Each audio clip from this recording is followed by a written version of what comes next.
It's the Gawd MC, back with another exclusive. Baltimore's finest.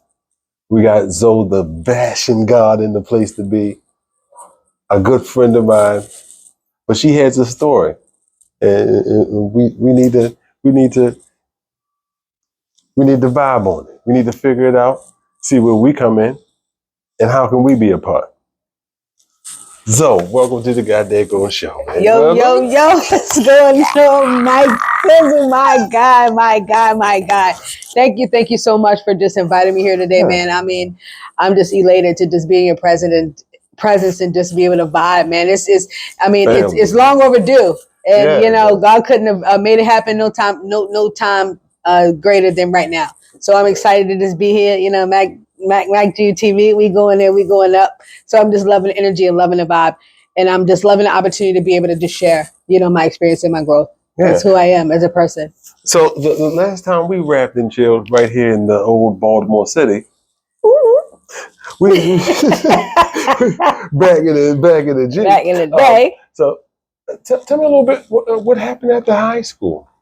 So after high school, it was quite the journey, us, being in high school, we athletes, we want to live it up, we want to play ball till we fall. So it was kind of like one of those things where, I set out to do everything as far as what I could think of at that time and my level of capacity of thinking, right? How far I could go.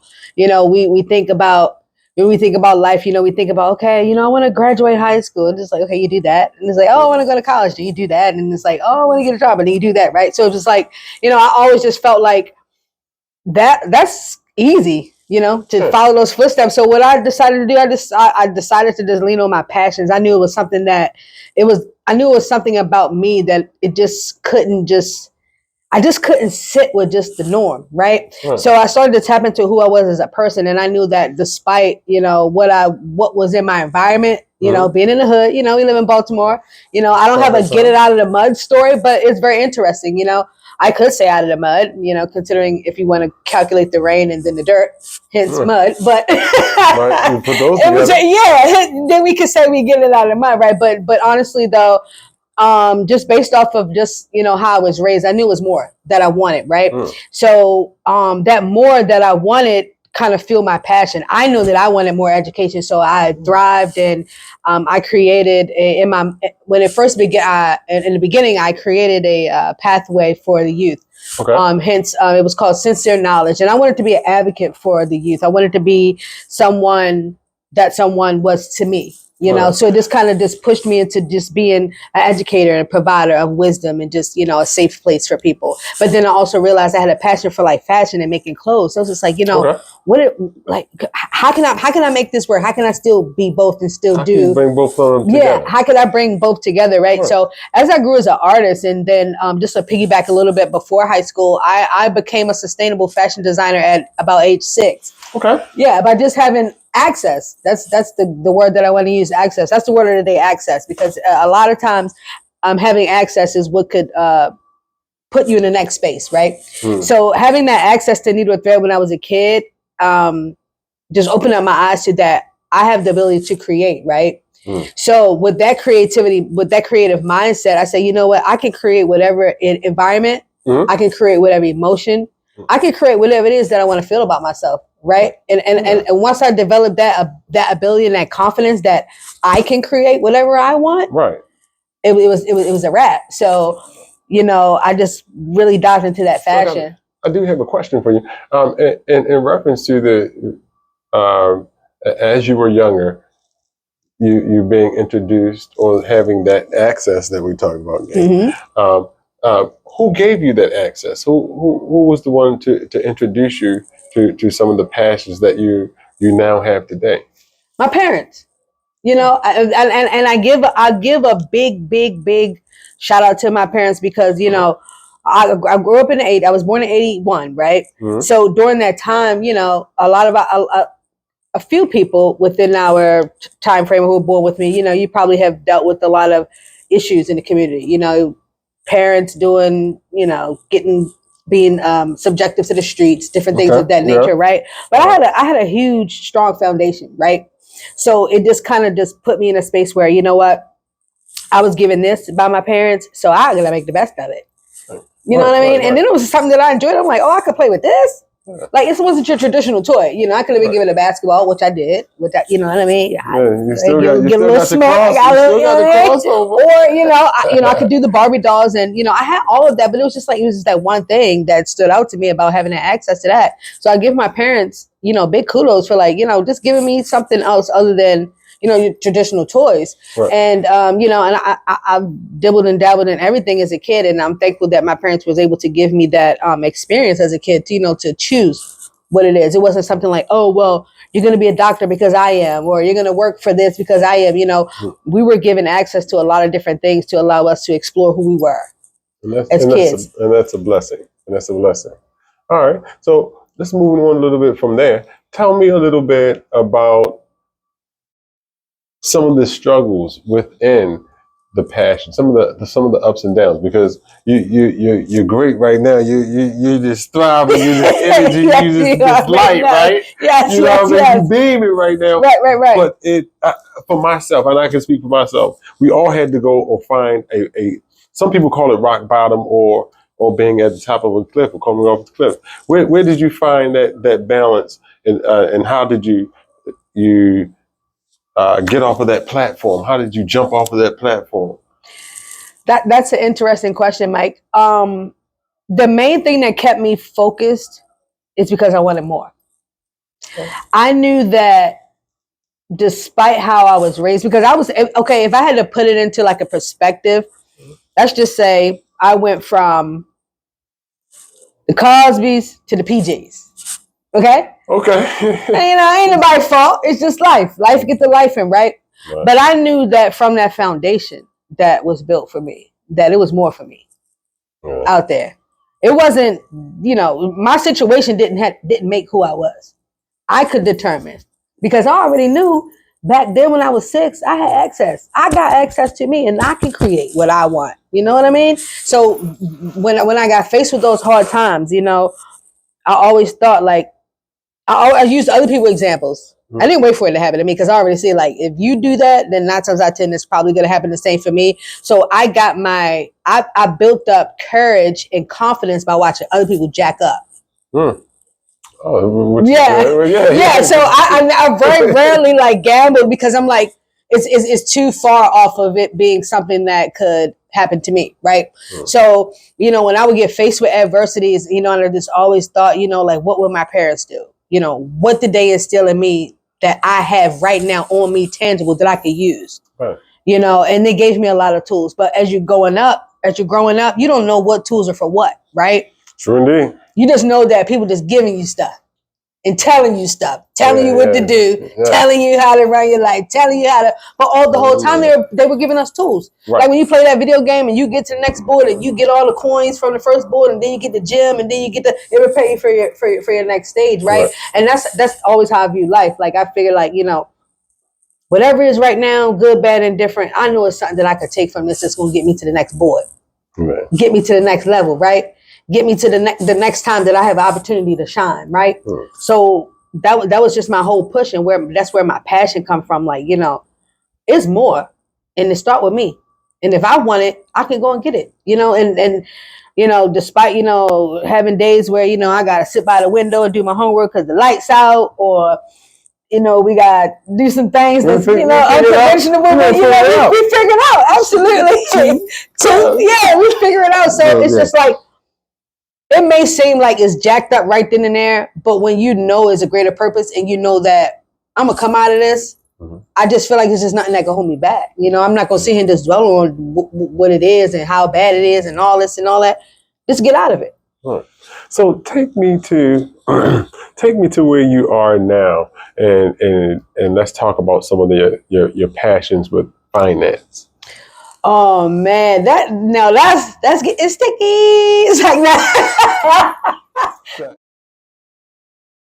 That's a wonderful question, because it took for me to what we do in life. Well, we spend a lot of time, and this is my personal opinion. I feel a lot of times we're afraid to open up stuff about ourselves, because we don't want the real truth, right? That's the real. We don't want the real truth about ourselves, because sometimes it can be ugly as hell, right?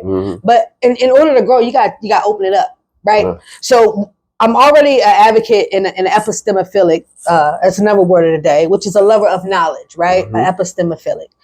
So, in my passion for just wanting to educate people and being an advocate for my own education, I feel like it's my due diligence to take everything that I learned inside of my own brain and give it away. I got to fill this up to capacity to only give it away. That's my mission.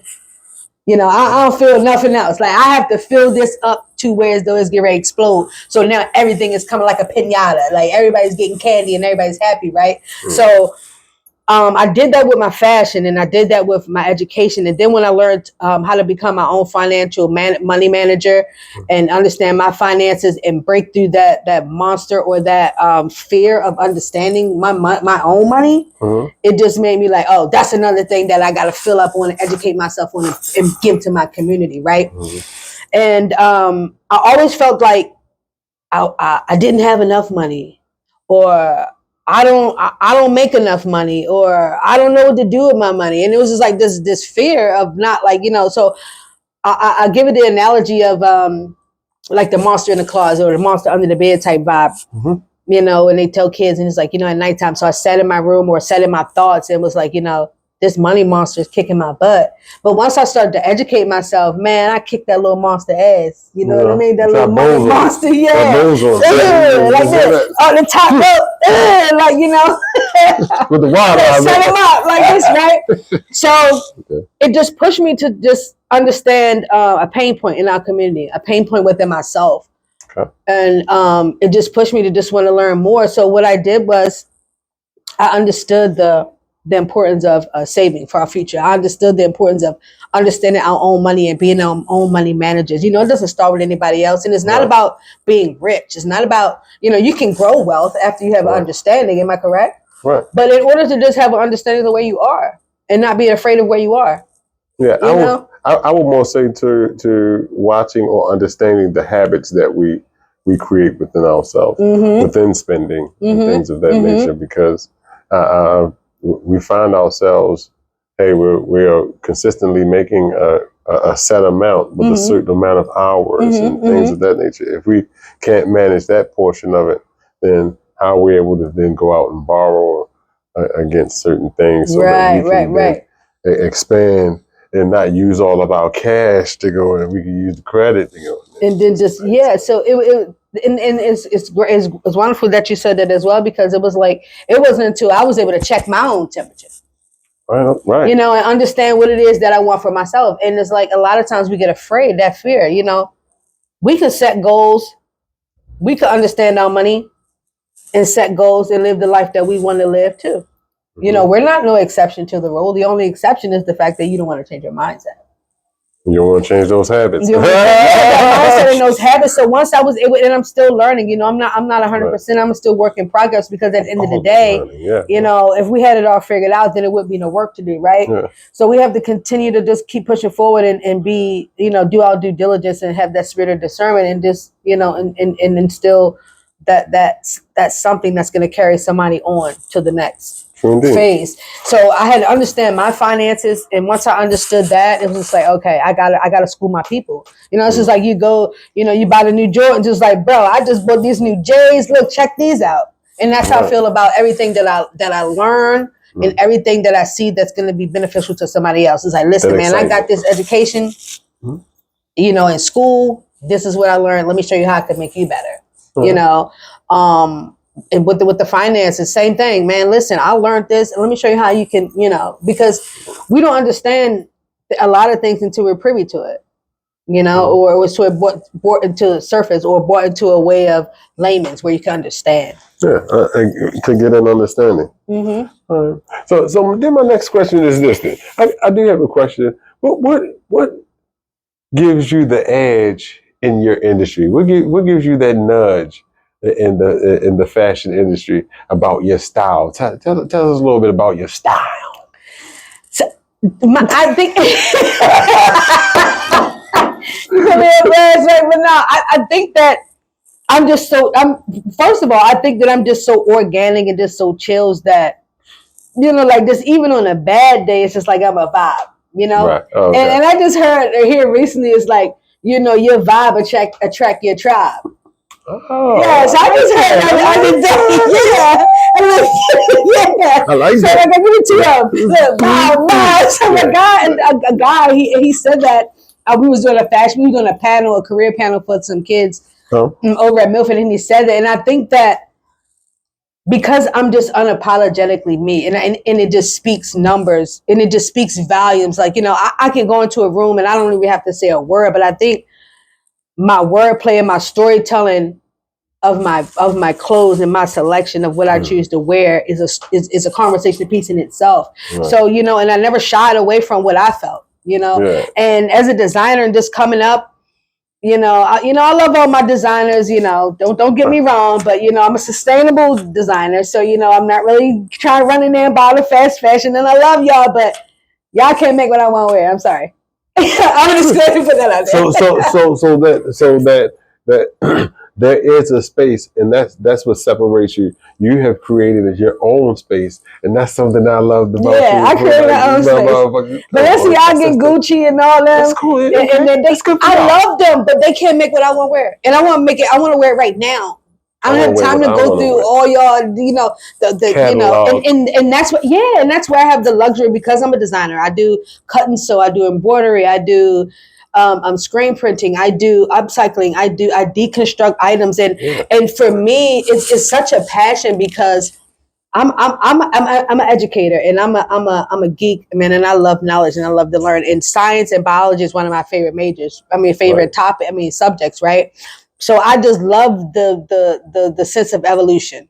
I love evolution. I love the rebirth. I love birthing something. I love creating something from nothing. I love the dissection of something to see where it came from. Yeah. And that's how I look at clothes. I love the deconstruct a piece more than I put it together. Why is that? Because I get to see the guts. Oh,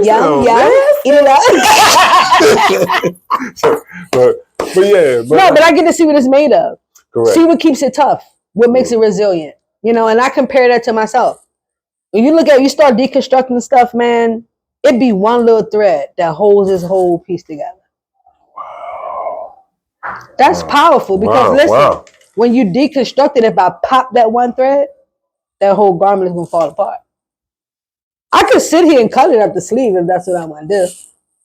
But why not take the perfected approach by keeping it clean, sustaining its original content, because I'm all about sustainability, right? And be able to see its insides. And you get to see its insides, so. Yeah, and then put it back together and make something else. Like everything, like this jacket, these leather pants, this skirt, this shirt, everything that I have on today is tell me about this because these corns remind me of something vintage, more like I'm calling Xerxes in there. What is it? 300. The Persians. The Persians. I love it. I freaking love it. So man. Piece, man. Okay, so I'm gonna just do a little dissection. Okay, the jacket I think I thrifted this jacket or bought it some kind of way, and because nothing goes to waste. So everything can be used because it's all about sustainability, and it's also about having that saving and having that money for that wardrobe that fits your lifestyle. Like my wardrobe fits my lifestyle. And I spend close to nothing because I make everything one and I source things. So I don't have to go out and buy fast fashion, right? Which is killing our pockets, which is killing people over in the villages who are making the clothes. And then we bring it over here, we buy it, and then we bombard them with the trash. So that's a whole nother story. So that's what we were talking about sustainability and we thinking about it. So we gotta stop, we gotta get our mindset off of just buying the fast fashion because we're killing people and then turning around and then just dumping it back on them. We kill them to make it, then we turn around and don't want it no more, and we're trashing them, dumping it right back on them in their villages and in their countries, right? But that's a whole nother story. So for me, nothing goes to waste, okay? So sometimes I don't really know what stuff is because I've made it look like something else and people don't really know. But I mean, this jacket, this was just like a shawl, right? And I took the shawl, sewed it on there. I did some embroidery and some patchwork and put my logo on here. My logo is African. I think we're from Ghana, West Africa, which means knowledge. Hence knowledge couture, because I combine my passion for education and being an epistemic with passion and fashion. So it was just like it goes all together. Hence knowledge couture. And then I just pretty much just curate, clothes off of just sustainability and upcycling and revamping. So this is a tank top. I probably sourced this tank top from somewhere, a thrift store or something.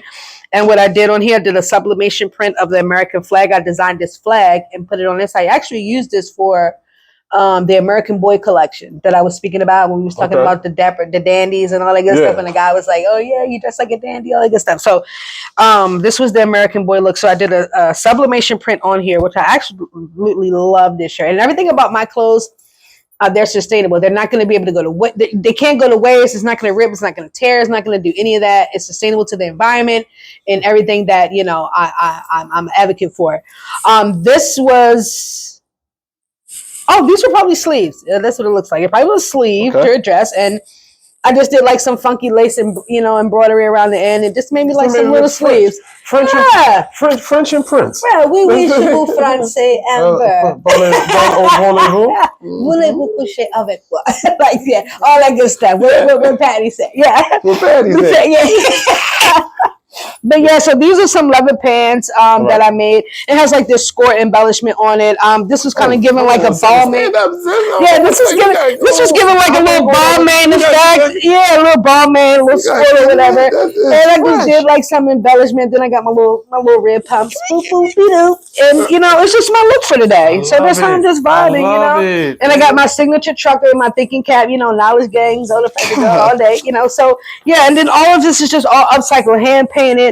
It wasn't hand beaded, but I just pretty much constructed it and just made it like my own vibe. So yeah, I mean, and then just just the vibe of the whole jacket, and the whole nine, little crop, suede jacket with the So this is what I do, man. And if you need any tips and you want to know anything about upcycling and revamping clothes, I'm your girl.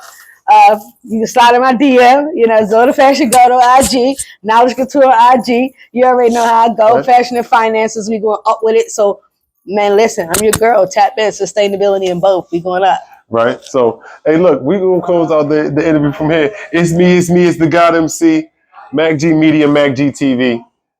And guess what? We going to need that change off you. Yeah, we want that change. You already know. Thank you.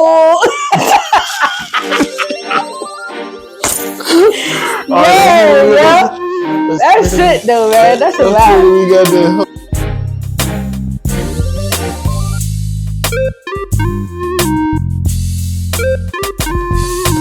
you're cooked, right? I'm cooked. Fool, you are original recipe with a biscuit. Excuse me, but to quote DJ Khaled, we the best, and that's why we're in the ass-kicking chicken bowl. Excuse me, but I'm the only reason there even is an ass-kicking chicken bowl. Okay, I'm not gonna lie, I can't take this argument seriously when y'all keep on saying ass-kicking chicken bowl. It is kind of ridiculous. It's even funnier because y'all are both basically chickens or whatever. Okay, first of all, if anything, I'm more of a turkey. I feel like calling us chickens in 2025 is wild. I'm not trying to cancel you or anything. I just don't feel like I'm using chicken in a derogatory way. Like, I don't think that's what's happening.